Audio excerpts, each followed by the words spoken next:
I'm here. Hello, everyone. Az is here too. You can't hear him yet. I am getting things dialed in. We just need to get Az's video locked in here. Had a last minute change, so it's a little awkward. I typically do like an intro of the guest, but while I'm getting this set up, why don't you intro yourself? Just give like I don't know, 5 or 6 points about yourself. And yeah, I've been playing Rocket League for quite a few years. I've been coaching since 2021. Started off just coaching diamonds mainly, and then started to work my way up. Champs, Grand Champs, SSL. Got more comfortable.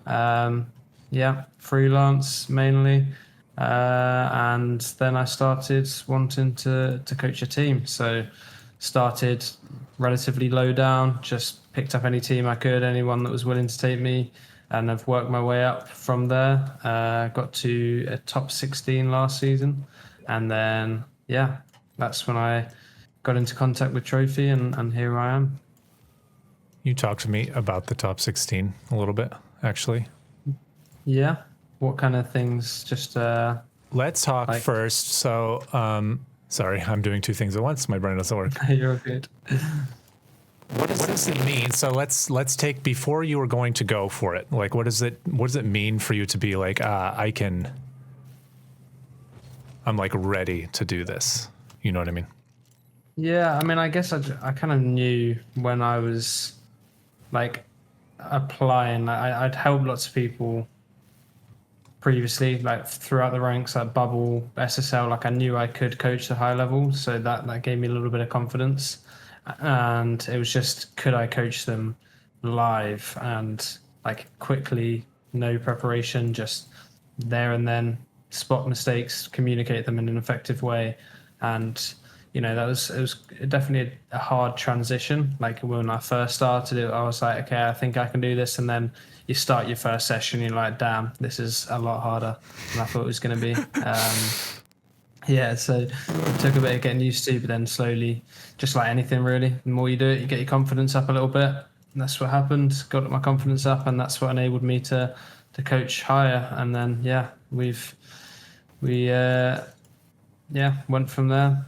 Tried my best to coach them up, get them ready, and led to a top 16 result, which was good. Got our blue tags, which is very nice. And we're going for pushing boundaries even further this time. We're looking to try and get some top 8s, top 4s, and maybe beyond that, eventually win. We'll see.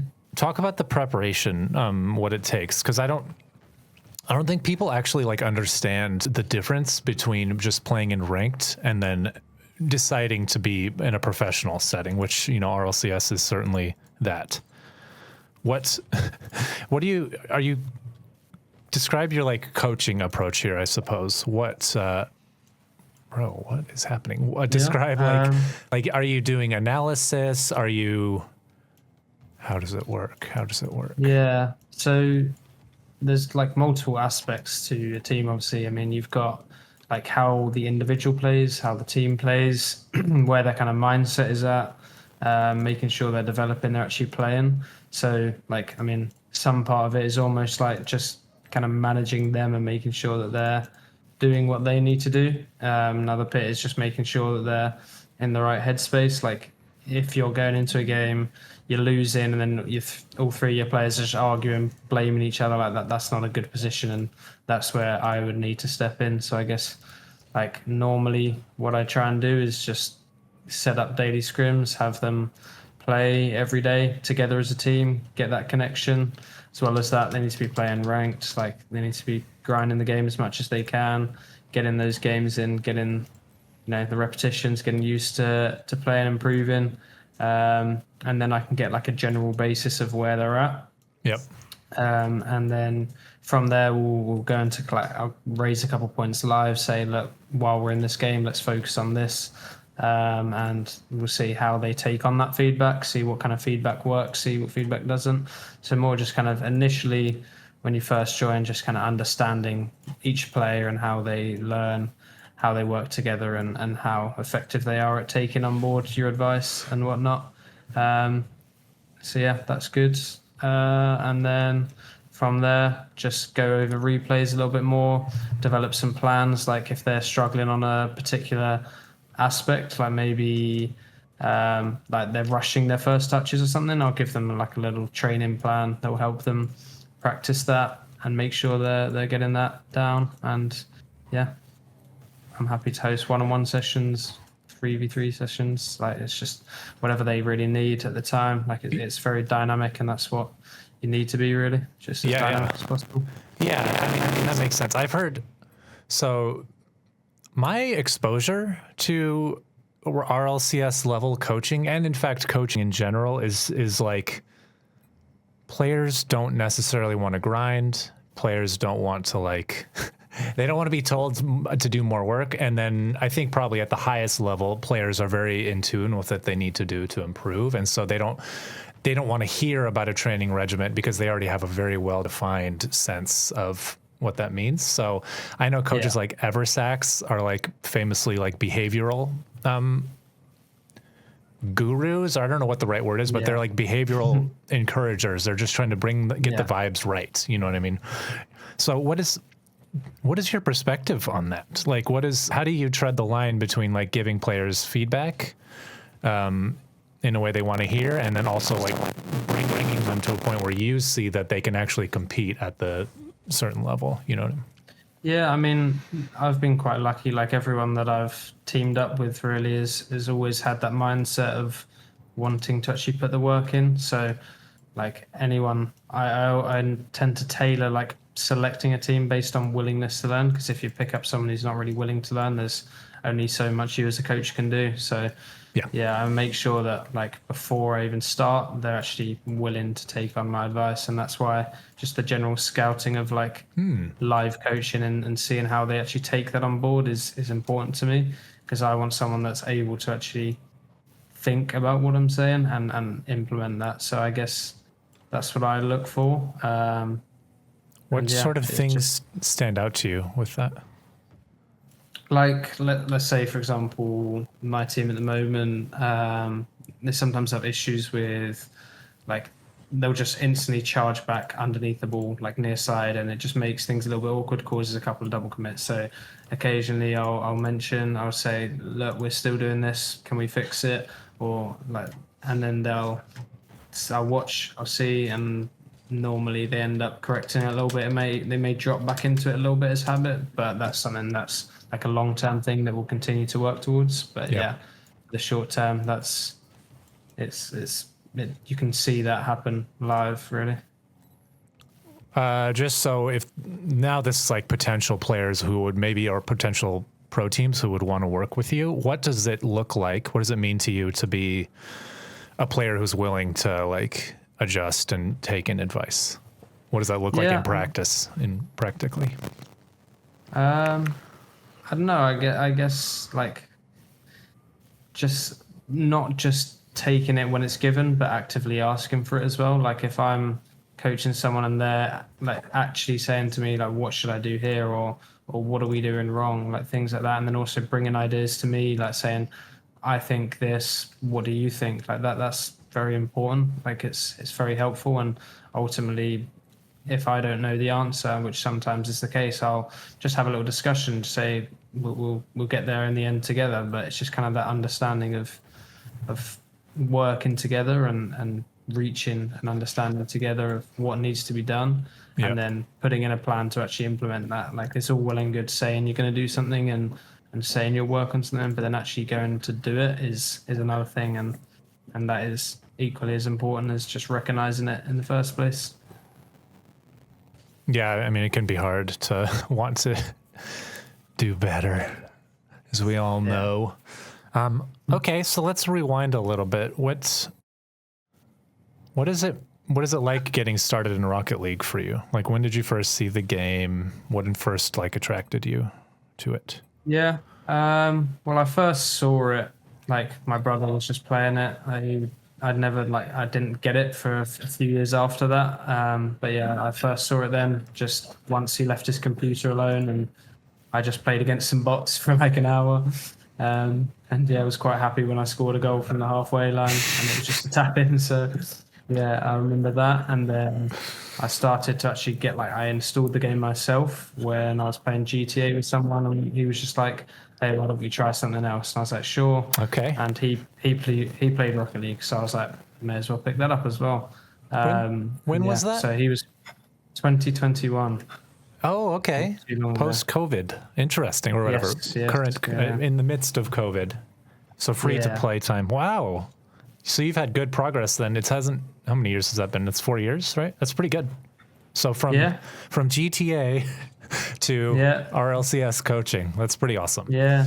No, it's been good. What are you doing like Gotta go on GTA? the same Just time. yeah. Yeah. He's gotten a little further than me.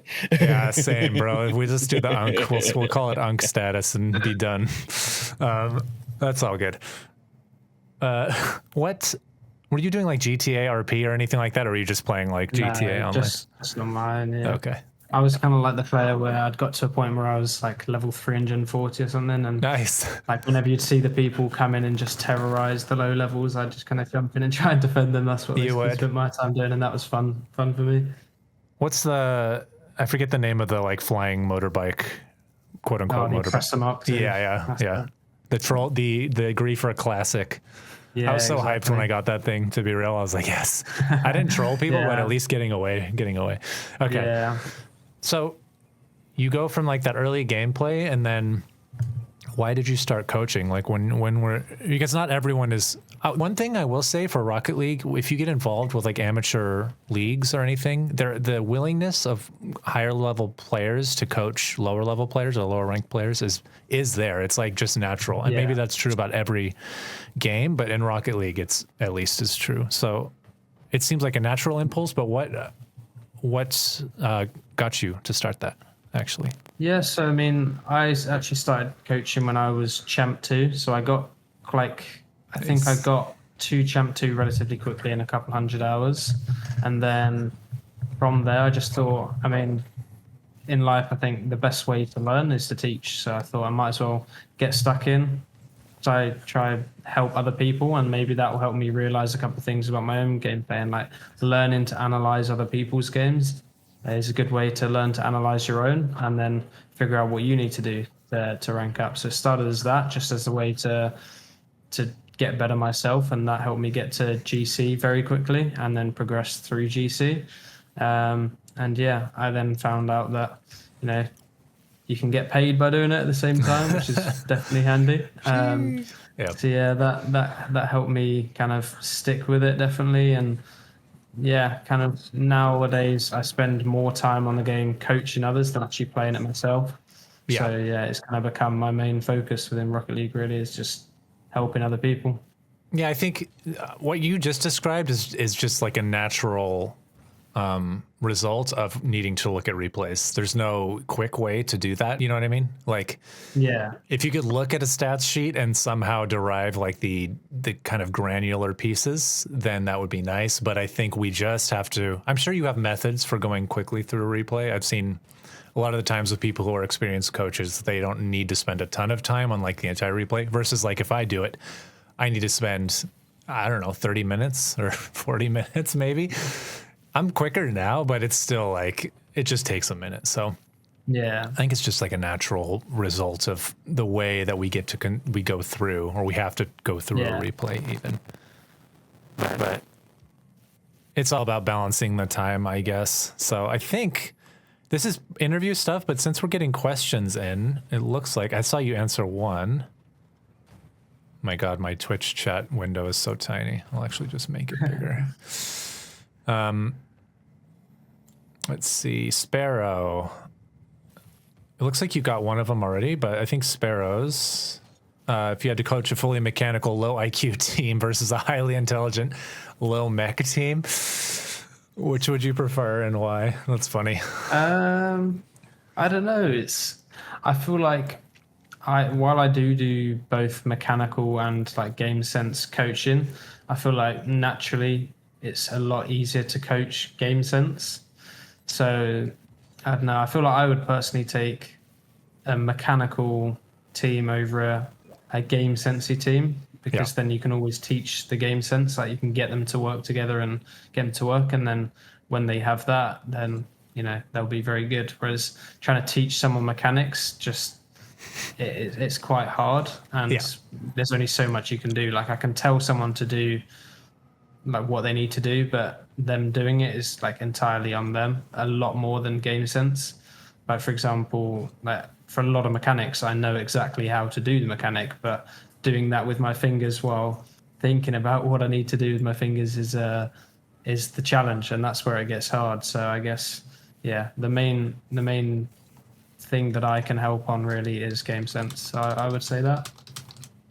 I guess like at a higher level, there's some degree the expectation is that the mechanics are pretty much there for the most part, and there's minor tweaks here and there that maybe you can provide help on, but mostly it's about teamwork. It's about the game sense and things like that. Like is that pretty accurate? Yeah, I mean, I think at the high level, the main thing is like applying their knowledge. Like a lot of people at the top level will know how to do lots of things, but they won't know the situations to do it in. So, for example, I used to coach Josh for RLCS, and Awesome. he is obviously very mechanical, but he wasn't 100% sure on how to apply that deep understanding of mechanics actually in the game and use it effectively so that he could beat people, not just score clips. So it's just kind of helping people apply their knowledge into situations rather than just guessing, and that's where the main improvement really comes. That's sort of like the artistry is, right? Like, I Yeah. think, so there was a while back when I wanted to like learn more about flip resets, but the first step I took, and I think this applies to what you're talking about, is like, how are people actually using them like in the recent RLCS major that happened? And so I think NRG was playing.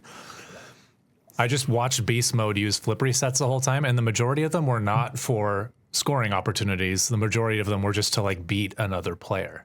And so Yeah. I think it's really about getting like the range of options a person has in a given moment. And then like the best players are going to use unexpected choices where you might usually see something. They'll use like a completely unconventional way to do something. Like Daniel's really good at this. Any of the players from the previous Falcons roster, they're no longer the same roster, but so TRK, Royal Loss, or Cavaliers are all going to like be crazy good at beating players and, making saves. Yeah. I don't know. I love that roster, the Falcons. They're just really fun to watch and cracked gamers. So, it's just good. It's just good. Okay, let's see. 100%. What else do we have here? Dave asks, are there many strategic concepts of teaching that you find yourself changing or evolving as time goes on? Is the game changing in your eyes, or is there a general kind of foundational set and then tiny change? What do you see? Yeah, I think when I first started, I mean, everyone was kind of very much in like a balanced mindset. So everyone would just kind of work on game sense, work on mechanics at the same amount. And then maybe 2022, 2023, that's when people really started to want to become a little bit more mechanical in my eyes. I saw lots of people come into me and they were very mechanical, but they just weren't very smart with what they were doing, how they were rotating, how they were using their mechanics. So like a lot of the coaching methods were just getting people to go back to their basics and just master the basics. Because that's what I did to rank up, was literally just I learned how to power shot, I learned how to dribble the ball on my car roughly, and then I learned how to rotate and move around the field as effectively as I could. And that's what got to me to GC. I had no idea how to air dribble, no idea how to do any of that. Yep. Whereas I feel like now it's definitely shifting to more of like that kind of pacifist system doesn't really work entirely now. Like it's definitely not enough just to be smart. You do need some of that mechanical aspect. So yeah, while originally a few years back you could just rank up by being smart, now it's definitely more important to have some of that mechanical ability. I do still believe it's much more important to be smart than mechanical in a game, because smart can apply to all situations, whereas mechanical only really applies when you've got boost. So yeah, just I think that's the shift. Just more is needed to get up than just being smart. And yeah, that's what the change is. And I can only see that really continuing. Maybe it might go back again, but yeah, all I see is just that requirement for getting up is just getting more and more. Like, I mean, that's what happens as the game evolves. Like, you know, if you look at GCs 10 years ago or whatever it is compared to now, it's very different. So yeah, it's just a natural part of the game. The more the game is played, the more requirement there is for people to get to that natural level, and it's just about progressing faster than the other people in your rank, and that's how you get up, really. Do you have a theory or a hypothesis, I suppose, a guess about how to practice what you just described? Because theoretically, if you just left a person playing naturally and practicing naturally, they would progress at a certain rate. And then if you think about everyone else in the rank that's with them, assuming a similar level of work, they will also progress at a similar rate. So what is your view about expediting that process, especially as someone who hasn't been playing for super long? 4 years, in my opinion, is not that long, and you're at a higher. Definitely. Yeah. Yeah, I'd say the main, like, I think a very overlooked thing is training. Like, it's definitely become more like important now. Like, people are starting to see the impact of it, but still a lot of people just log on the game and just play, and that's it. And you know, playing is good, but if you're not thinking about why you're doing what you're doing, then you're not really getting much benefit, and you will just progress at the natural rate or below it if you're not putting in that time. So if you really want to progress ahead of people, I normally say warm up for about 30 minutes, maybe. Just make sure your mechanics are on point. And then maybe watch a replay from the day before that you played. Just try and point out a couple mechanical mistakes, a couple game sense mistakes, rotations, things like that. And then just think about 2 or 3 things to actually focus on. So maybe you might say, okay, I rushed a lot of balls, so I'm going to be a little bit more composed and actually think about why I'm challenging. And another one might be, I want to pick up more pads rather than just relying on the big boosts. And then what I do is I have a little plugin on Backers Mod where you can just write in a couple notes, and then I just focus on those ones in the game, and then reflect after the game how I've got on with that. Nice. Have I actually improved? Did I work on it? And then maybe you can, if you feel like you've done well, you can change those requirements. And I think that's the best way. And then also, like, don't queue too many games at one time. Like, if you just sit there queuing for an hour and you've got through like 10 games or whatever it is, like, you're not going to have learned much. So it's definitely worth just, I'd say, do 5 games, just sit there and then reflect on how those games went. Maybe watch one of them back as a replay, re-warm up, retest your mechanics, just make sure everything's all good, and then go back into it. And especially if you've just come from losing a couple games in a row as well, like, just refreshing that mindset and making sure you're not just tilt queuing and then going to be blaming your teammates is important. What does a warm up look like to you or most people? It's very much dependent on the rank, really. I mean, like, I'd say below champ, like, if we're going to go really general, because we don't need to go into every single rank, but below champ, I'd say just practice your fundamentals. So just practice dribbling, maybe just driving around, getting control of your car, and just remembering how much your car turns, really.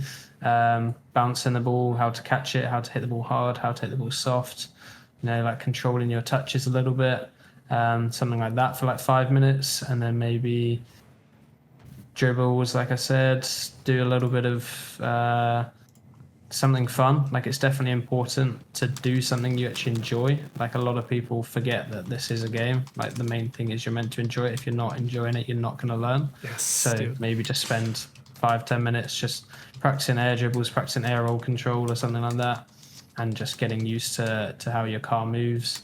And then at GC, I'd say, like, a lot of people don't think you can train rotations, but what I like to do, and is a bit of a weird one, is I turn off unlimited boost in training.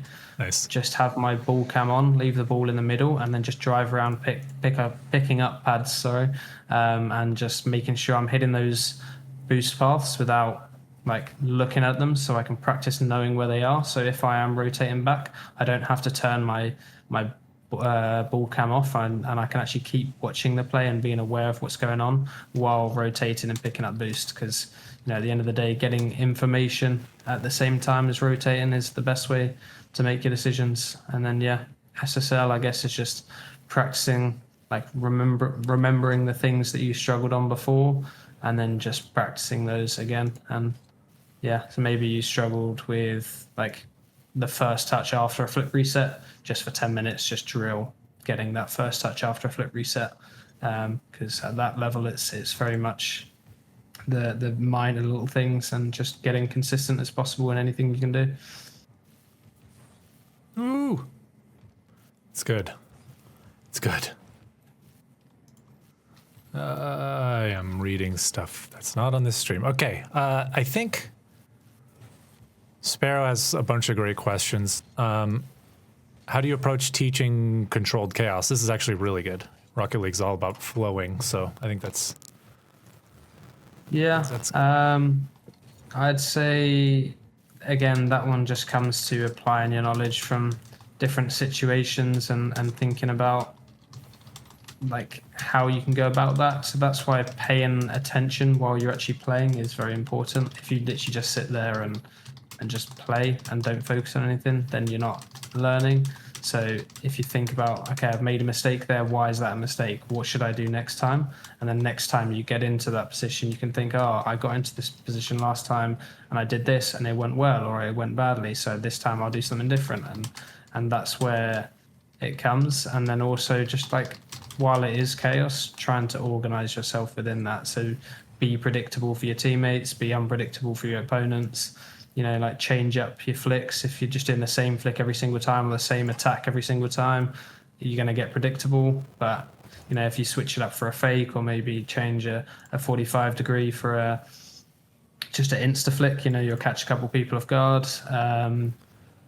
Just trying to be as predictable as possible for your teammates. So if you're just underneath the ball's over the top of you, don't just linger there underneath it and be awkward. It's good to rotate out, be there to support them after. I love that. Oh my god, I just had an issue come up. I'm sorry, Az, you're getting the crazy stream right now.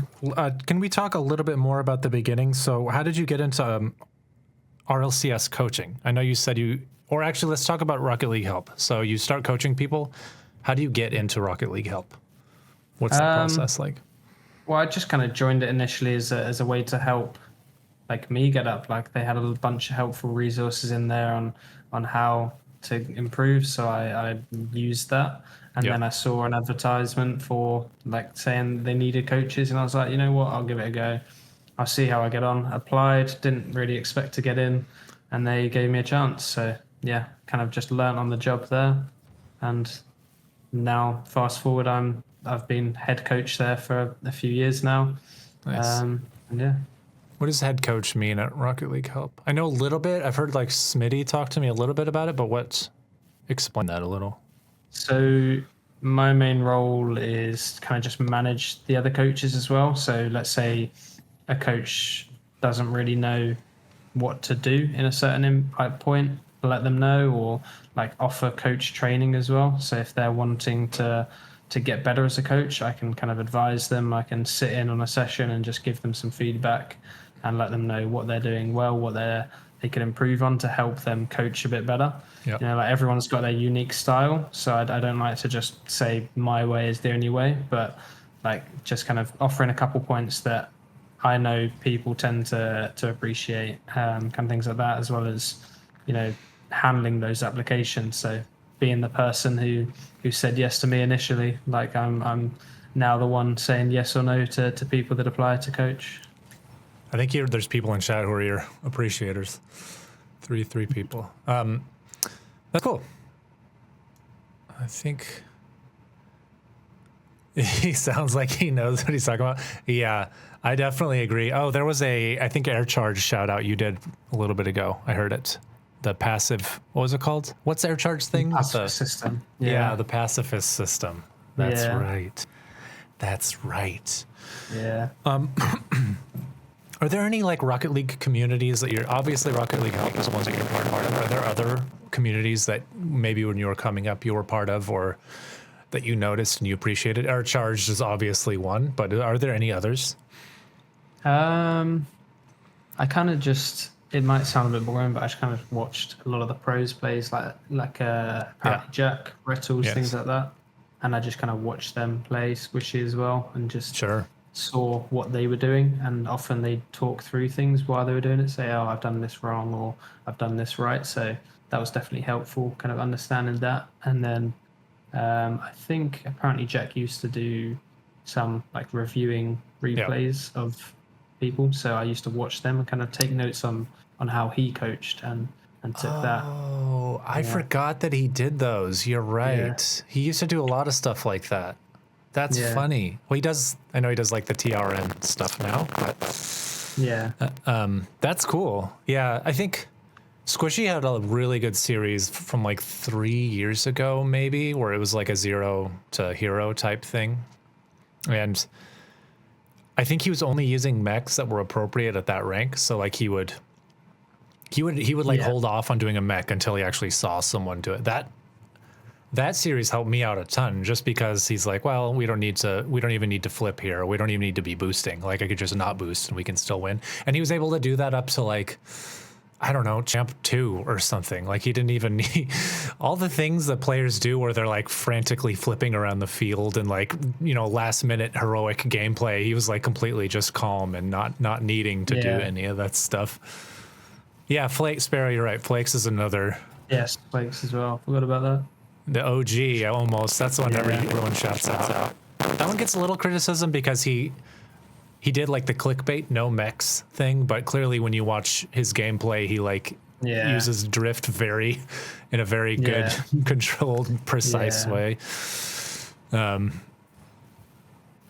Flick's ground stuff is very good. Oh, Spare, you got black belt. Nice. Air charge. I started and then I stopped. I think I started doing trophy like right after I was doing the pink belt or something. One of the pink belt ones. Okay, let's see if I have any other questions. We'll do maybe a small ad read. What time is it? I think we've been streaming for way long. Actually, yeah, so let's transition. I think I have your code here. Do you want to talk a little bit about what you have been doing at Trophy? Just talk about what you've mostly been focusing on. Yeah. So mainly it's around the pro demos. So within the training packs that Trophy has, they offer like a visual demonstration kind of that shows how you should go about the packs. And I think first of all, it's just an incredible thing that I've just never seen before. No idea that it's just something. It's incredible that it's even a thing. So yeah, just being able to do that is very fun. So yeah, I've mainly been focusing on like sidewall reads, corner reads, double taps, and just like general aerial confidence, like just being able to get a bit more confident with how to use your car in the air. And yeah, that's what I've been doing. And then as well as that, coaching the pro subscribers. So a part of Trophy as well, you've got the standard subscription, and then you've got the pro subscription that gives you 90 minutes of coaching every month. So yeah, I've been coaching them. Sparrow's one of them, so he can attest to what he thinks so far. But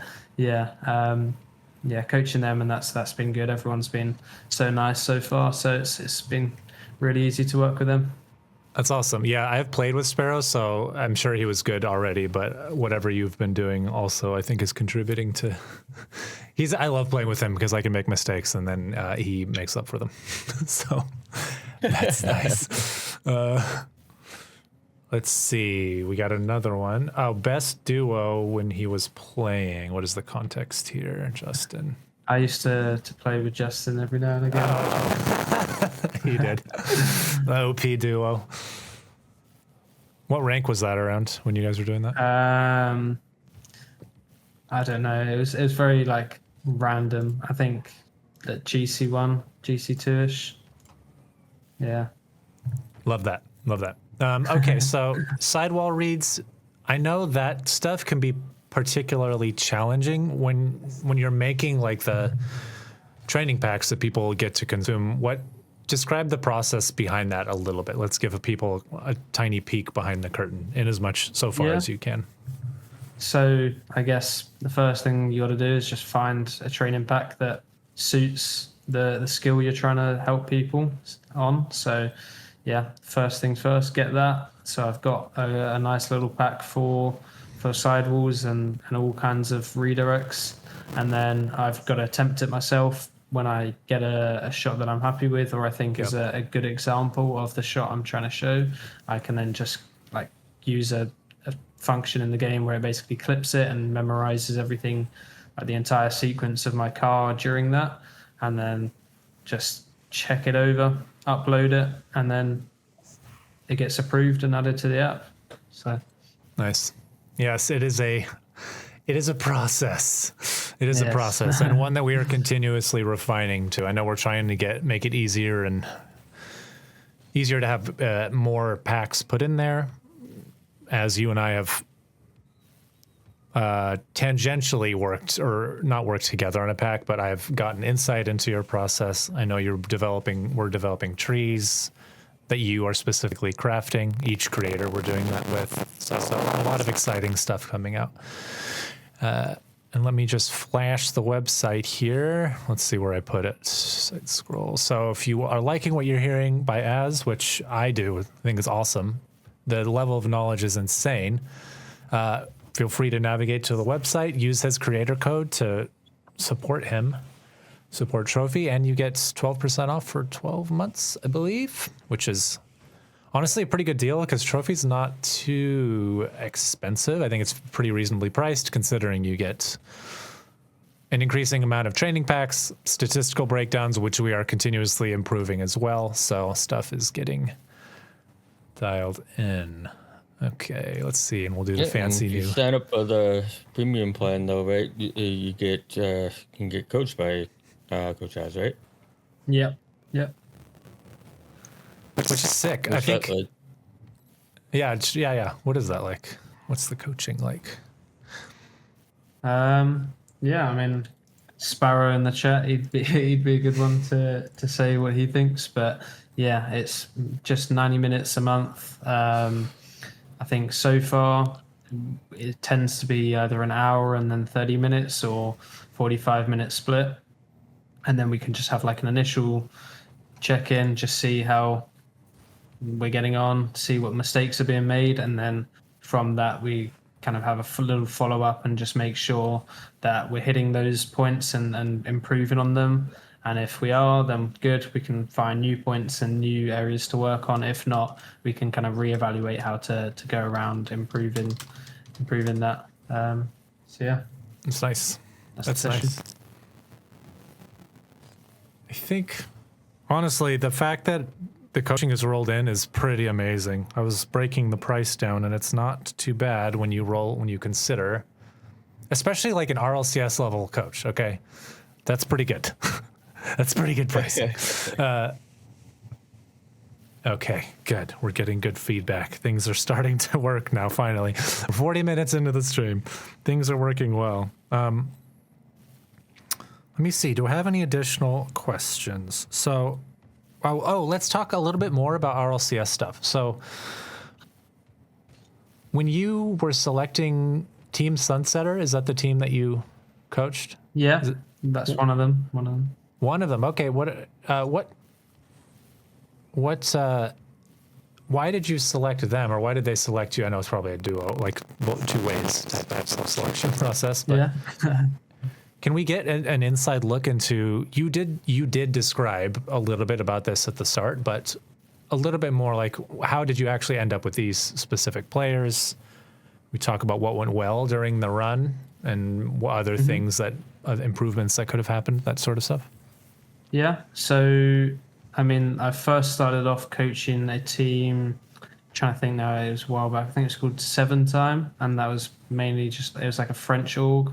So I just put a thing out on Twitter, just said, I'm looking for a team to coach. Anyone need a coach? And I got a reply.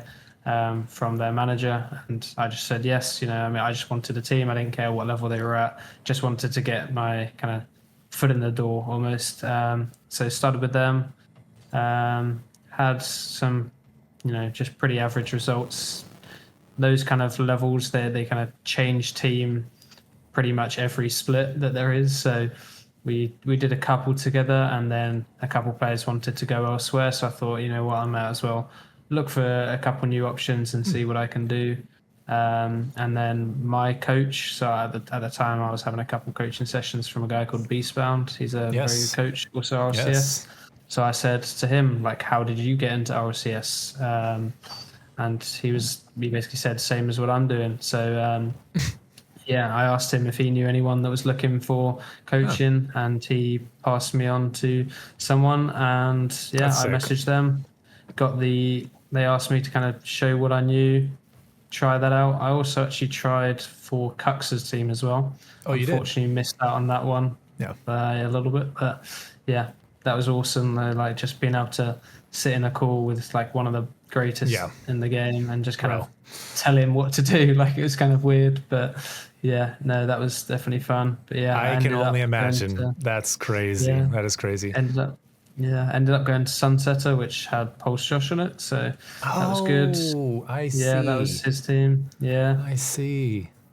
And then from there, we kind of stuck around with that for a little bit, and then they wanted to change roster a little bit. I think Josh was taking a little bit of a break from the game, so I found someone else. Josh actually came back, but we joined under a different team name, which was Strix, so that was with a few other people.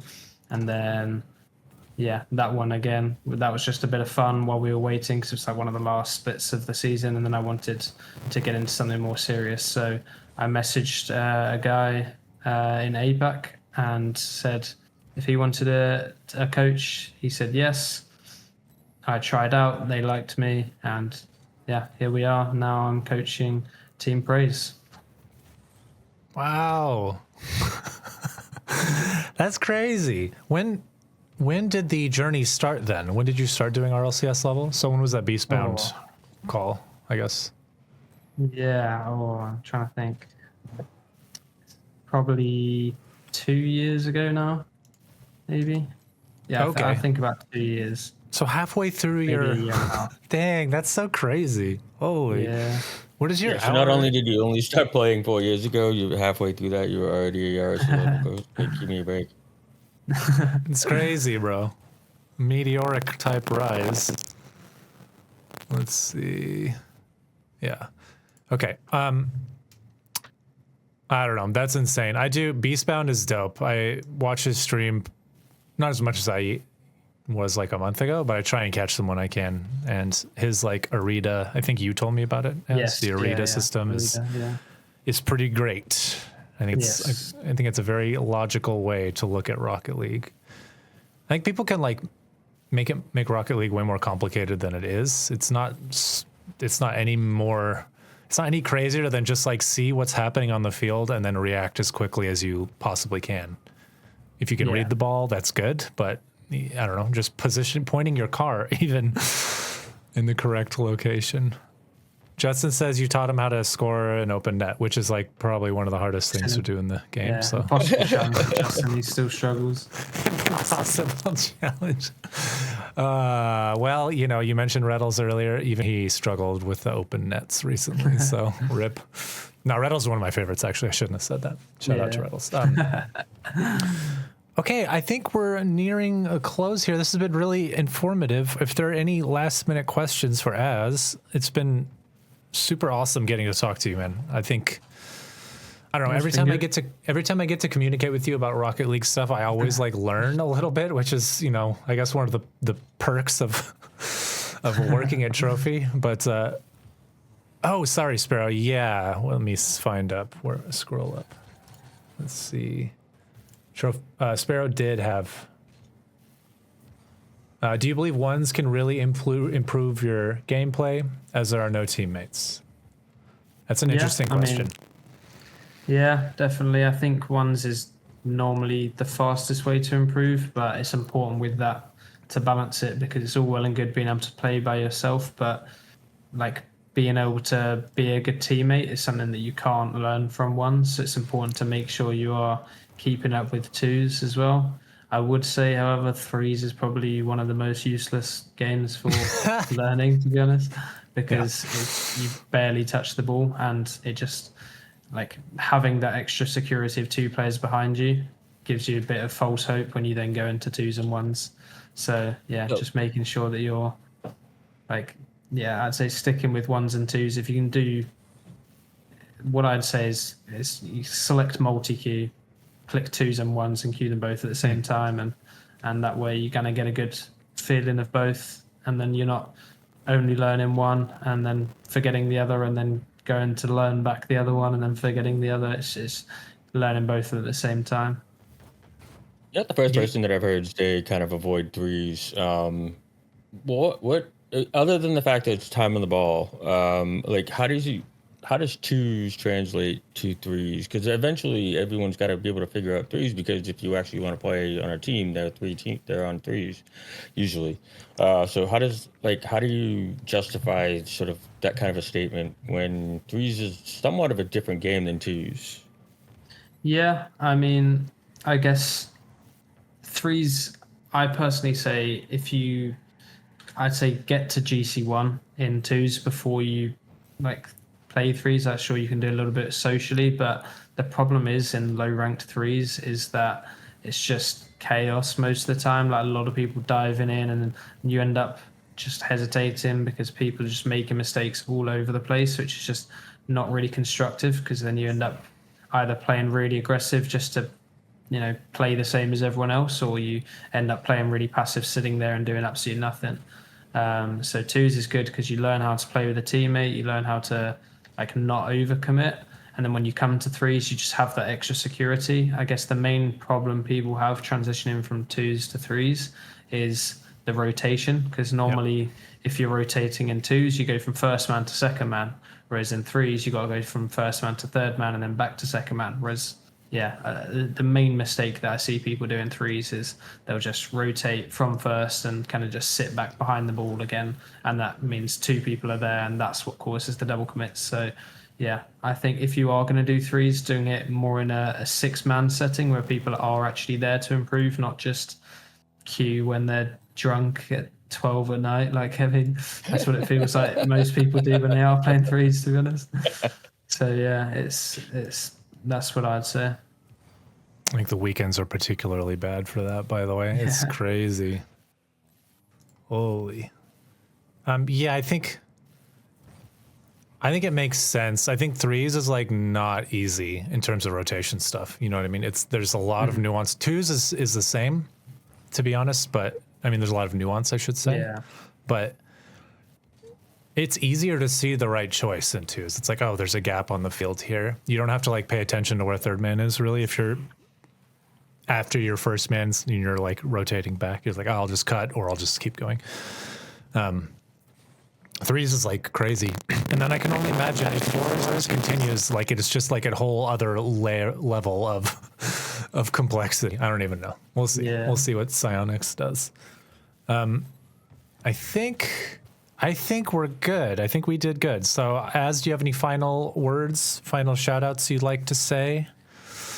Before Shout we out sign trophy, I guess. Just if you're thinking about subscribing, don't just do it. Just give it a go. Nice. There's that free trial. So I mean, if you don't like it, you don't have to pay anything. Just give it a go and see what it can do for you, because it's definitely one of like the most unique tool out there really for Rocket League. So it's worth the time and money putting it in if you're serious about improving. Yeah, we'll do the code one more time there. Use Az's code. He'll get a percentage of whatever you do. So I think we'll help everyone out here and help yourselves out getting better at Rocket League. All right, y'all. I think it's time. So thank you, everyone. Where is the dang? Okay, I'm ready. All right. Goodbye.